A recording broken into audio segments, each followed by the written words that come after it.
Yung isa sa yayaman ng bonggang-bongga. Yung isa naman ay maghihirap ng bonggang-bongga. Yung yayaman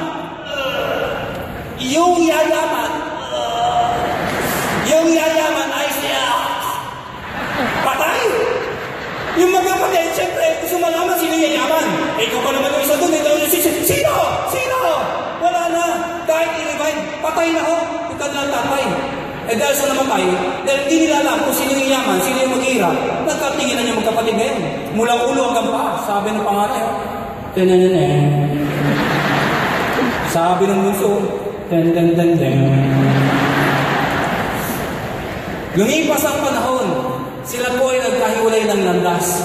Pero tumatak sa isipan nila yung sinabi ng tatay nila. Alam mo, yung panganay, kung sabi niya, hindi pwedeng ako yung maghirap. Nagsumikap, yumaman ng bonggang-bongga.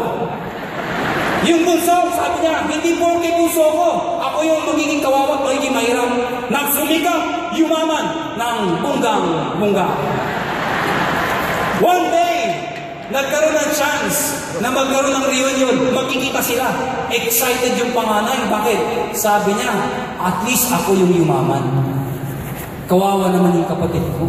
Malamang siya yung mahirap. Yung bunso, ano inisip niya? Kawawa naman yung kuya ko. Malamang siya yung naghihirap. Bakit?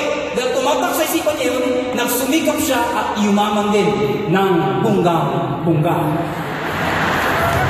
Nagkita sila! Nagkagulatan! Bakit? Parehong mayaman. Sino yung mahirap?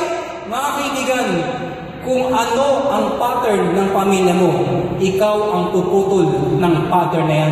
Dahil ikaw ang gagawa ng buhay mo and you're going to choose what life you're going to live with.